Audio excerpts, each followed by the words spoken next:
This video is brought to you by patreon.com/worsttake. Get access to exclusive live streams and Discord servers, on-screen shoutouts, and early access to some videos when you join now. Help make sure that we can continue to make content like this by supporting the Patreon. Links are in the description down below.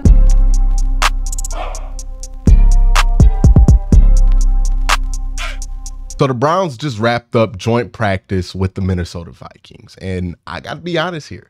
I don't love what I've heard coming out of these joint practices. This is not what I was expecting or what I wanted to hear. I think there's been more injuries than the Browns anticipated in this week of practice. I think there's been more sloppiness on the offensive side of the ball. The offensive line probably underwhelmed their expectations as well. And yes, the defense looked really good, but look at who's on Minnesota's offense.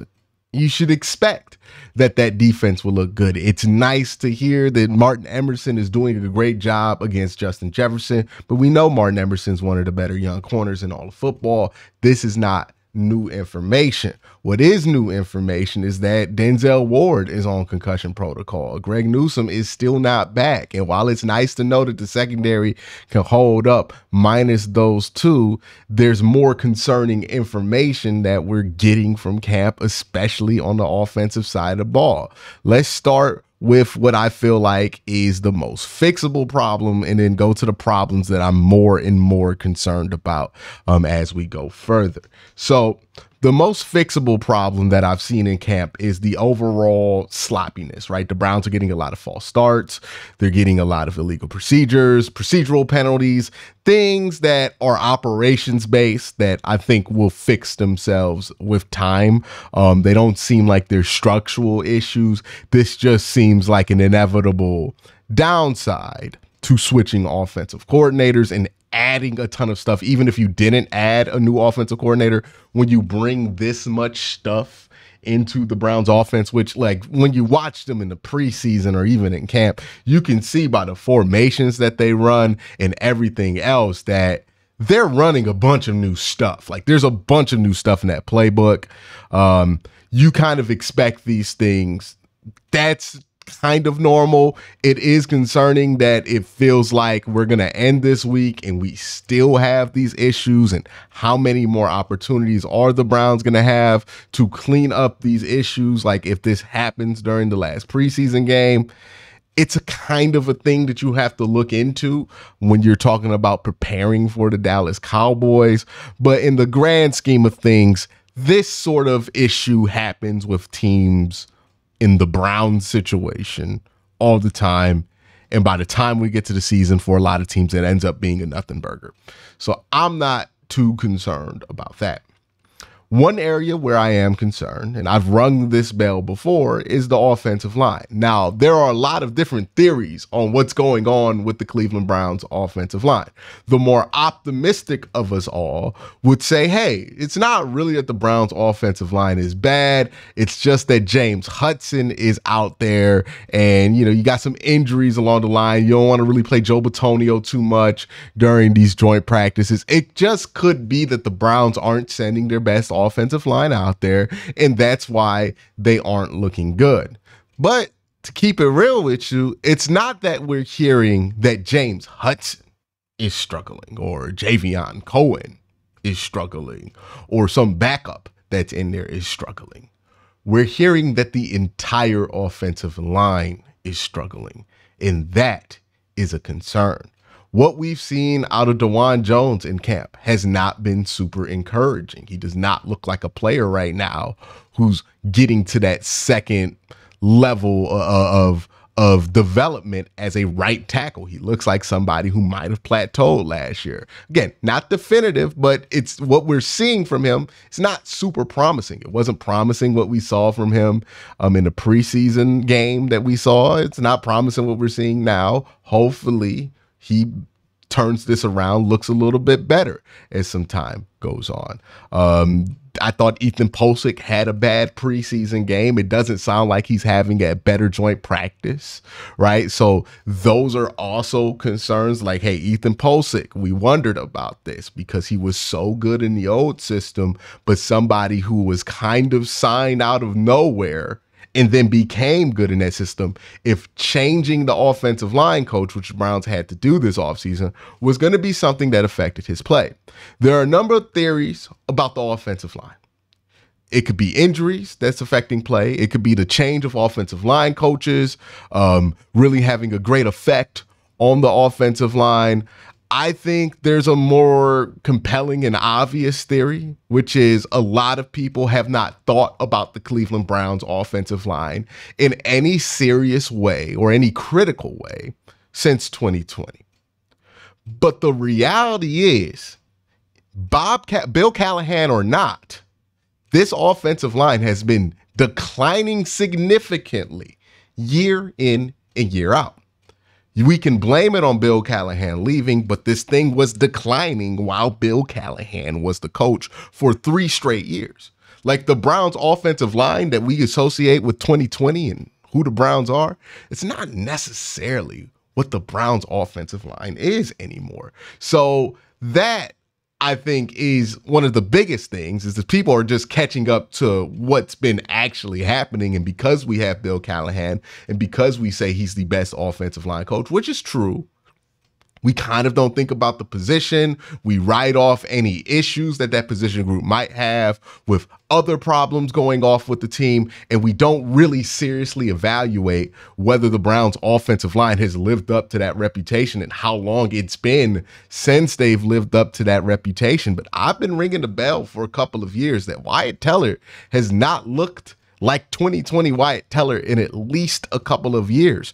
Joe Bitonio looks like he is on a serious decline in his NFL career. And then you have the situation at right tackle, right? DeJuan Jones, Jack Conklin. Now, Jack Conklin's injured right now, so we don't know what he looks like. We already talked about the fact that DeJuan Jones is not having the hottest start to camp. You're not hearing those reports that you heard last year that DeJuan Jones is looking like a rising star coming out of camp. It's real quiet, which is interesting because if DeJuan Jones did anything good, people would want to talk about it because DeJuan Jones is a fan favorite.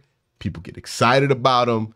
They want to hear good news, but we've heard nothing about DeJuan Jones, which concerns me. Like, is he not playing as well as he did last year? Has he been on a slight decline? Does he look like a man coming back from injury? How much are these injuries stacking up on this offensive line? The left tackle issues are the left tackle issues. I don't expect James Hudson, Hakeem Adeniji, or Jermaine Ifedi to look that much different from each other. They're not top level left tackles by any margin, but they're also just kind of backup guys.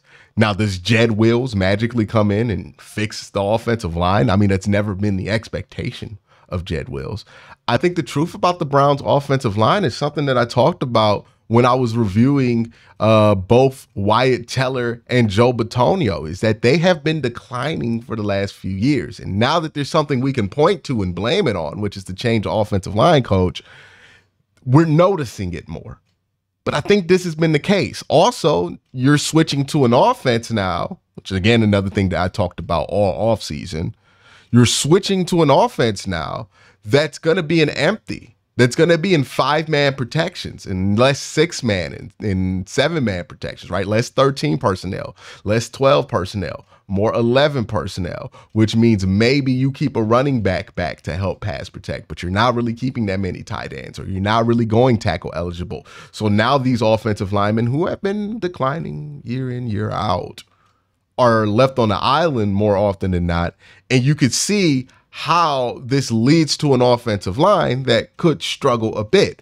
I haven't even brought up the Deshaun Watson factor. And look, whether you think Deshaun Watson is going to have a top 5 year or not, whether you think Deshaun Watson was a top 5 quarterback in Houston or not, this is one of the things that I've talked about consistently with Deshaun Watson, whether he plays well or doesn't. He has a style of play similar to Joe Burrow.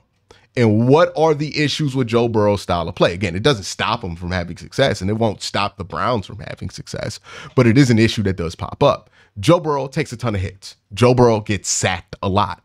And that's not because his offensive lines are terrible. That's usually because Joe Burrow plays in a way that makes him more susceptible to getting sacked and hit because he holds on to the ball longer. He takes super deep drops sometimes. A lot of times he's not really mindful about where he is in the pocket and he blows his protection depth. A lot of that stuff you could say is true about Deshaun Watson when he's playing his best. I haven't seen evidence that this is something that Deshaun Watson has gotten significantly better in. I have seen evidence that he's gotten a little bit better at this, but not significantly better. And that's important because even if he's gotten a little bit better at this, he's still going to be one of the most sacked quarterbacks in the NFL because that's just the trend he's been on every single year of his career, good offensive line or not. He had Laramie Tunsil in 2020 when he put up all those yards, and he still got sacked, I think, the third most in the NFL. This is another thing, right? And you add all these factors up, and you can see an offensive line that could have a rough year. This is why I pounded the table and argued for the Browns to draft a left tackle. Not because I'm the biggest Jed Wills hater in the world, but because I could see that they were going to need different things from the tackle position, especially the left tackle position. And we'll see when Jed gets in there if that changes things dramatically. I think we're going to have a bit of an adjustment all season, and I don't know how much this is going to affect the success rate of the season, but I do think we're going to have an adjustment all season of looking at that offensive line and realizing it is not 2020 anymore, because I think that's something that we've been avoiding for a while, especially locally, because we like a lot of the players on the offensive line. We like the guys who coach the offensive line, but it's been happening for a little while now. This offensive line, I don't want to say they're bad, and I don't think they're bad, but I mean, this showing that they put up in joint practices is not encouraging. Talk about getting blown off the line of scrimmage consistently by dudes like Jonathan Grenard and Andrew Van Ginkel. Like, it's not good. Even if it's James Hudson, even if it's DeJuan Jones, even if it's the guys that are hurt or you got an excuse for, that's not good. That is not where this offensive line needs to be. And then it bleeds into something else, which I'm also concerned about. This run game looks bad.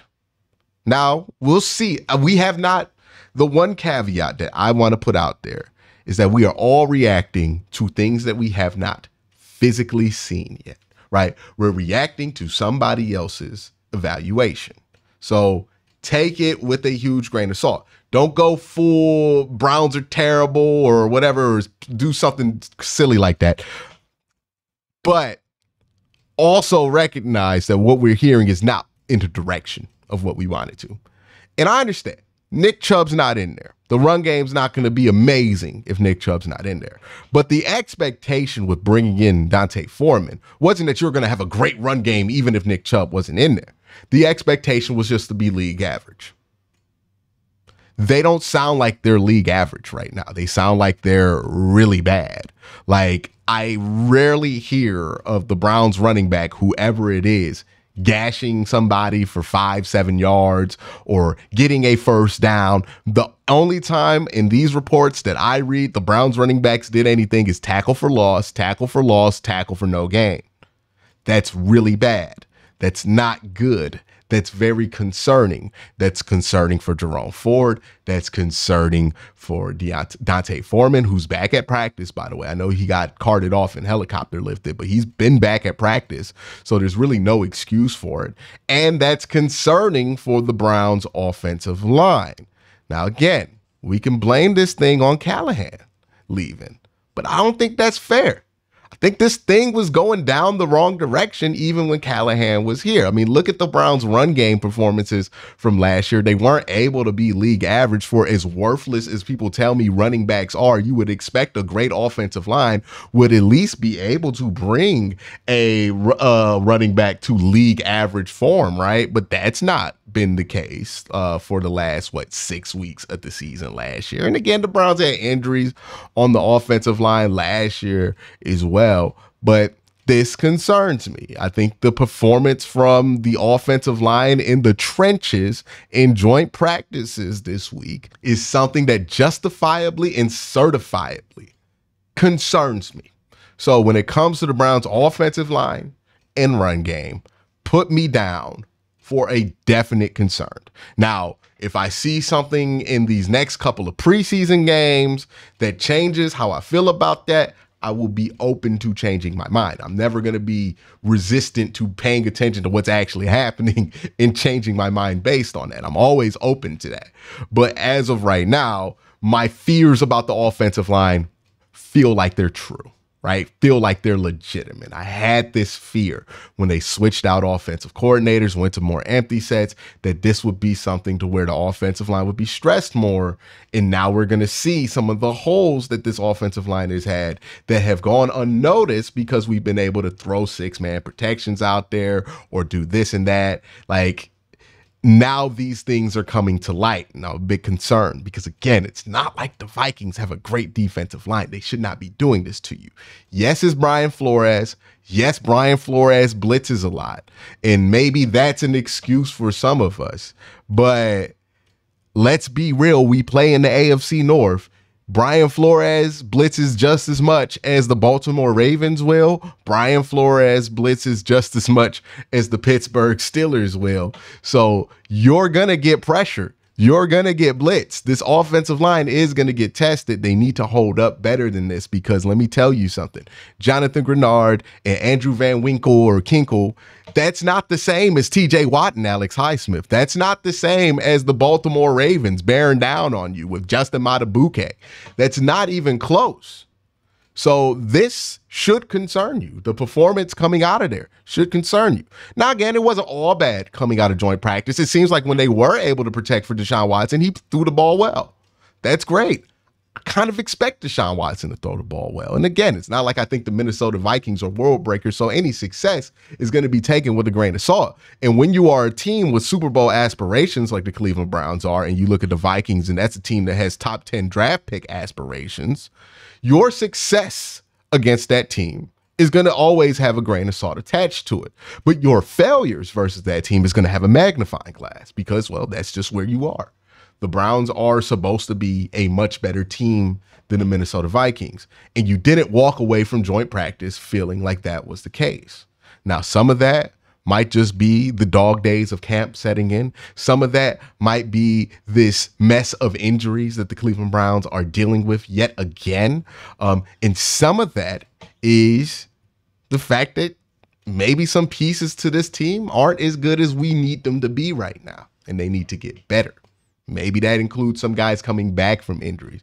Maybe it includes somebody else. If you're wondering about these injuries too, and if we should be concerned or is there somewhere to point the finger with these injuries, it's a little early for this. Like, I don't know if this has anything to do with the training staff.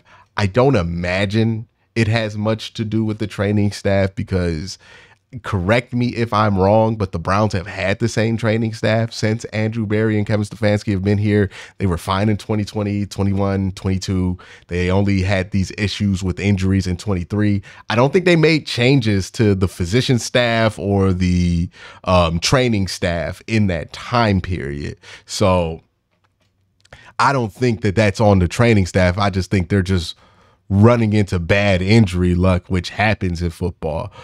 So that's my thoughts on joint practices. Not thrilled with what I've heard coming out of this. Let me know what you think in the comment section down below. Y'all have a great day. Have an even better night. Peace.